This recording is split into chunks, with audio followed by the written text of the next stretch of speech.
नमस्कार, स्वागत है आप सभी का। आपके साथ मैं हूं अपर्णा। देहरादून से खबर है, जहां पथरीबाग इलाके के लोगों को जाम से जल्द निजात मिलने की उम्मीद है। आज सीएम त्रिवेंद्र सिंह रावत पथरीबाग में बनने वाले रेलवे ओवरब्रिज का शिलान्यास करेंगे। 44.58 करोड़ की लागत से बनने वाले पुल का निर्माण 2 साल में करने का लक्ष्य रखा गया है।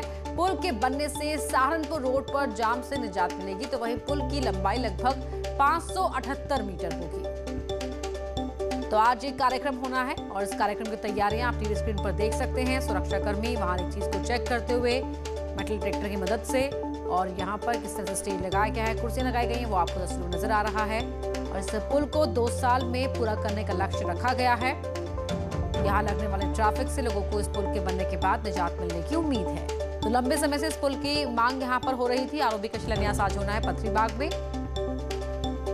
सुनील नवप्रभात हमारे सहयोगी लाइव जुड़ रहे हैं हमारे साथ। सुनील का रुख कर लेते हैं।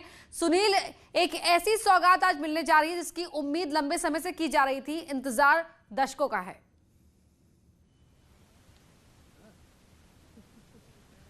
बिल्कुल अपर्णा, लंबे समय से इस आरओबी की मांग की जा रही थी। इससे पहले ये कंसेप्ट था कि यहाँ पर जो रेलवे ट्रैक है उसके अंदर से इस को गुजारा जाए, लेकिन बाद में इसको पलटते हुए फिर रेलवे ओवर ब्रिज का यहाँ पर कंसेप्ट रखा गया। 2012 में ये सैंक्शन हुआ था। लंबा समय इस पूरे कार्यकाल में लगा, लेकिन जिस तरह से हम देखते हैं कि उत्तराखंड में पिछले कुछ समय से, चाहे वह हाईवे की बात हो या रेलवे लाइनों की बात हो, डेवलपमेंट के तमाम कार्य बहुत तेज़ी के साथ हुए। और उसी के तहत ये जो रेलवे ओवर ब्रिज है इसका भी आज यहाँ पर लोकार्पण हो रहा है। करीब 43 करोड़ इसकी लागत है अपर्णा, और 24 महीने के अंदर ये रेलवे ओवर ब्रिज बनकर तैयार होगा। इससे देहरादून वासियों को बड़ी सहूलियत मिलेगी। पटेल नगर, धर्मपुर जो क्षेत्र है, यहाँ के लोगों को खासकर जो ट्रैफिक जैम यहाँ पर लगता है उससे पूरी तरह से निजात मिल जाएगी। आईएसबीटी से जिनको सीधे मार्केट आना होगा, इस रेलवे ओवर ब्रिज के जरिए चंद मिनटों में मार्केट पहुँच सकते हैं। उनको जो लोकल का जाम है उससे निजात मिलेगी। तो कुल मिलाकर अपन सरकार की कोशिश है कि चुनाव में जाने से पहले उन तमाम विकास कार्यों को अमली जामा पहनाया जाए जो उनके मैनिफेस्टो में रही हैं, जो घोषणाएं रही हैं। और उसी के तहत हमने देखा कि चाहे वो कर्णप्रयाग, बिल्कुल सुनील, चुनावी मोड में इस वक्त नजर आ रहा है कि एक्शन मोड में है सरकार, की चुनावी साल है ये। अगर बात करें अब आज के इस कार्यक्रम की तस्वीरें आप लगातार दिखाई रहे हैं अपने कैमरा पर्सन के सहयोग से, जरा बताएं कि आज का जो पूरा प्रोग्राम है किस तरह शेड्यूल किया गया है।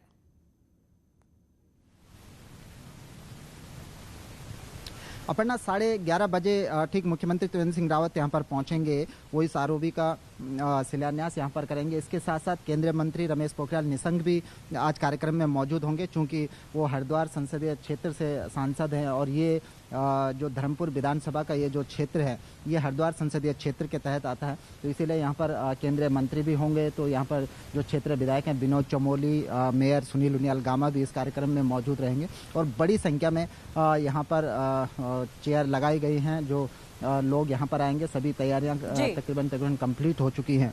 ठीक 11:30 बजे इसका शिलान्यास सुनील, बहुत शुक्रिया आपका इस पूरी जानकारी के लिए। आगे 11:30 बजे आपका रुख करेंगे इस पूरी खबर पर अपडेट के लिए।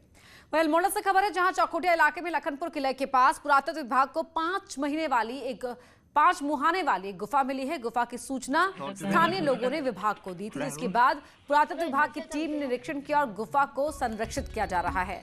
विभागीय अधिकारी ने बताया कि आने वाले दिनों में यह इलाका टूरिस्ट के आकर्षण का केंद्र बन सकता है।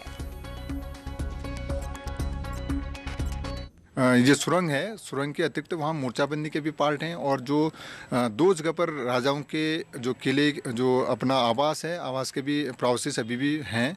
और यही है कि वर्तमान समय पर्यटन को बढ़ावा दिए जाने के लिए कोशिश की जा सकती है कि उस क्षेत्र का स्थलीय सौंदर्यीकरण हो, और जिससे कि पर्यटन को बढ़ावा दिए जाने के लिए अच्छा रहेगा। और अल्मोड़ा से हमारे सहयोगी किशन जोशी जुड़ रहे हैं हमारे साथ। किशन, किस तरह से इस गुफा के बारे में पता चला और अब क्या कर रहा है पुरातत्व विभाग संरक्षित करने के लिए? अपर्णा, ये जो गैरसैंण जो राजधानी हमारी बन रही है उसके पास ही चखुटिया है।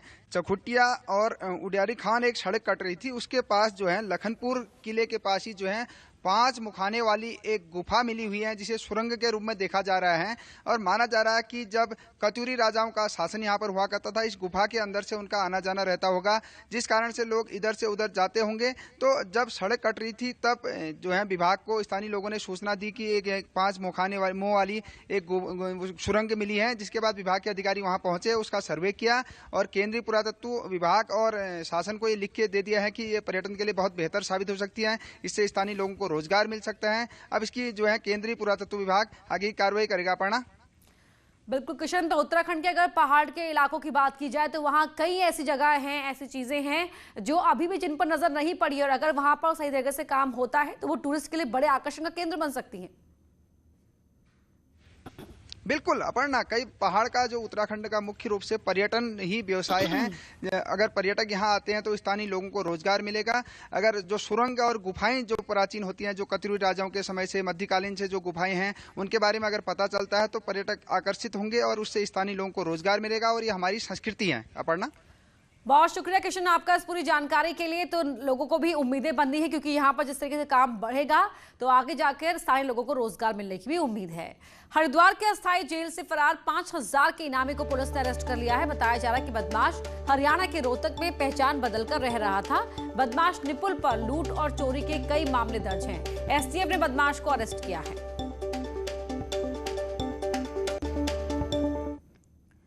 हरिद्वार में होने वाले महाकुंभ को लेकर तैयारियां जोरों पर है, तो वहीं कई घाटों के सौंदर्यीकरण का काम किया जा रहा है। ऋषिकेश के त्रिवेणी घाट समेत कई घाटों को सजाया जा रहा है। त्रिवेणी घाट पर आजकल टाइल्स बदले जा रहे हैं। कुंभ मेला अधिकारी दीपक रावत ने बताया कि कुंभ के काम समय से पूरे हो जाएंगे और सुरक्षा पर भी विशेष ध्यान दिया जा रहा है।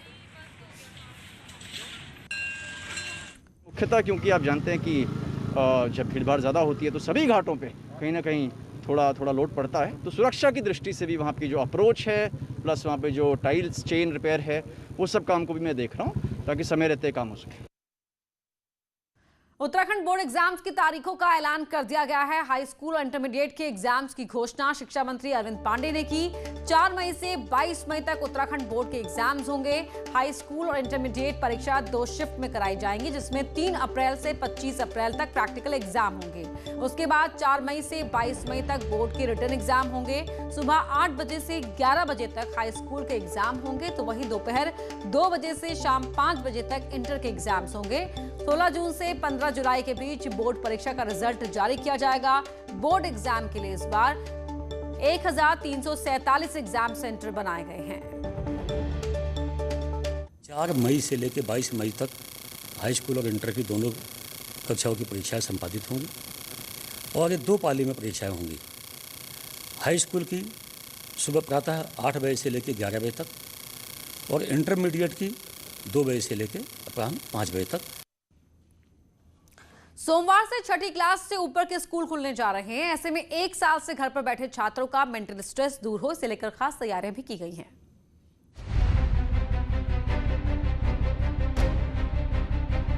सोमवार से राज्य के स्कूल नियम और शर्तों के साथ खुलेंगे।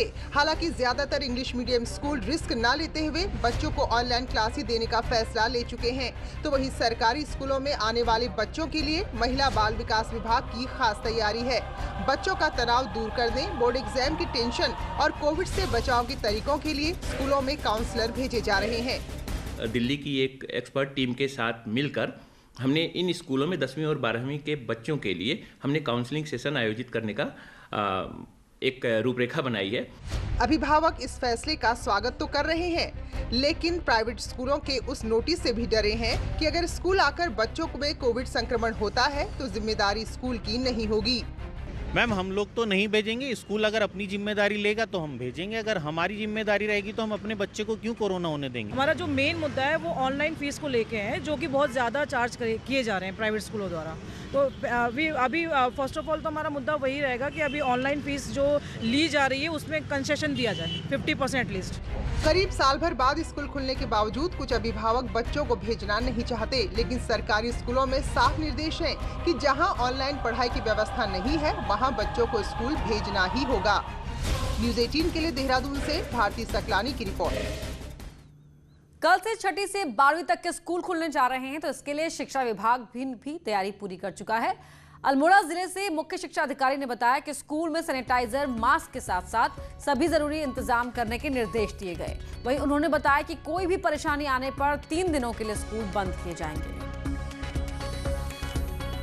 दूसरा, हमने ये व्यवस्था की है कि प्रत्येक विद्यालय में सैनिटाइजर, हैंड वॉश की सुविधाएं, शुद्ध पेयजल की व्यवस्था हो और जहां पर उपलब्ध हैं थर्मल स्कैनिंग के माध्यम से बच्चों की स्कैनिंग की जाए और उनका पूरा डाटा एक पंजिका में अंकित किया जाए। साल 2021 की शुरुआत का सबसे बड़ा सरकारी कार्यक्रम देहरादून में हुआ, जब पूरे राज्य में एक साथ 100 जगहों पर किसानों को बिना ब्याज का लोन बांटा गया। साथ ही सीएम ने मंच से किसानों को साधने, समझाने, लुभाने और जोड़ने की भी पूरी कोशिश की। जय जवान, जय जवान। देहरादून के मंच से मुख्यमंत्री त्रिवेंद्र सिंह रावत की ये बात पूरे राज्य में गई और मुख्यमंत्री ने बिना ब्याज का लोन बांटने से पहले इस बात के लिए किसानों का धन्यवाद किया कि वो किसी के बहकावे में नहीं आए और ये भी समझाया कि किसान की चिंता बीजेपी से बेहतर कोई दूसरी पार्टी नहीं कर सकती।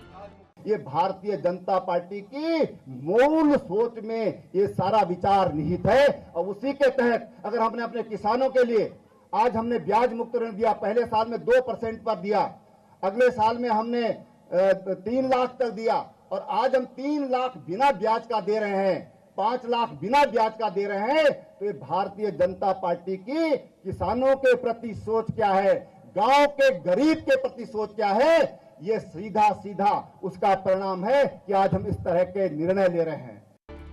अपनी बात के साथ मुख्यमंत्री ने किसानों की नई योजना की शुरुआत की। राज्य के 95 ब्लॉक के साथ 100 जगहों पर शुरुआत एक साथ हुई और मुख्यमंत्री, मंत्री, सांसद, विधायकों ने बिना ब्याज के 3 लाख के लोन के चेक किसानों को थमाए और पहले दिन 25,000 किसानों को करीब 300 करोड़ का लोन बांटा गया। जो ऋण योजना हमने प्रारंभ की थी सरकार आने के बाद, उससे हमारा किसान भी प्रोत्साहित हुआ है, सरकार भी प्रोत्साहित हुई है कि किसानों ने बहुत अच्छा, या हम कहें कि उनका सदुपयोग किसानों ने किया है। उसी से प्रोत्साहित होकर के हमने आज 3 लाख रुपए तक का ऋण किसान को व्यक्तिगत रूप से और समूह को 5 लाख रुपए तक का ऋण, ये बिना ब्याज का उसका प्रारंभ किया। किसान को बिना ब्याज के 3 लाख का लोन मिलेगा और किसानों के समूह को 5 लाख का। किसान को कम ब्याज के साथ लोन देने की शुरुआत साल 2017 में हुई और बिना ब्याज के लोन देने की शुरुआत चुनावी साल में, जिससे सरकार को किसान से हर मोर्चे पर बेहतर रिजल्ट की उम्मीद है।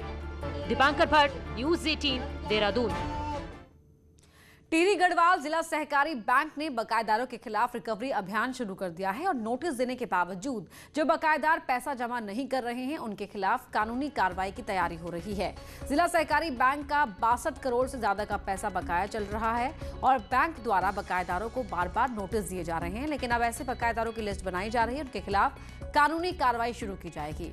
सहकारी बैंक के अध्यक्ष का कहना है कि अभी तक 20 करोड़ रुपए की रिकवरी हो चुकी है। देंगे किसी भी कीमत पर, वो कोई कितना भी बड़ा आदमी हो, जिला सहकारी बैंक का पैसा उनका नहीं है बल्कि गरीबों को पैसा है, उनको देना ही पड़ेगा, चाहे हमको किसी भी हद तक जाना पड़ेगा। अगर जरूरत पड़ी तो हम एफआईआर भी दर्ज करेंगे, कुर्की भी करेंगे, सर्विस भी करेंगे, लेकिन पैसा जिला सहकारी बैंक का देना ही पड़ेगा। खटीमा के चंदेली गांव में एक महिला पर गुलदार ने हमला कर दिया। महिला के चीखने चिल्लाने पर गांव वालों को आता देख गुलदार जंगल की तरफ भाग गया। घायल महिला को अस्पताल पहुंचाया गया, लेकिन महिला ने रास्ते में ही दम तोड़ दिया। खटीमा थानांतर्गत चंदेली ग्राम निवासी रजविंदर कौर नाम की महिला यहाँ पर लाई गई है, जो कि मृत अवस्था में है जी। और उसके परिजनों के द्वारा ये बताया गया है कि किसी जानवर के हमले के कारण उसकी मृत्यु हुई है और बाकी पोस्टमार्टम रिपोर्ट के बाद ही स्पष्ट हो पाएगा कि उसकी मृत्यु का वास्तविक कारण क्या है।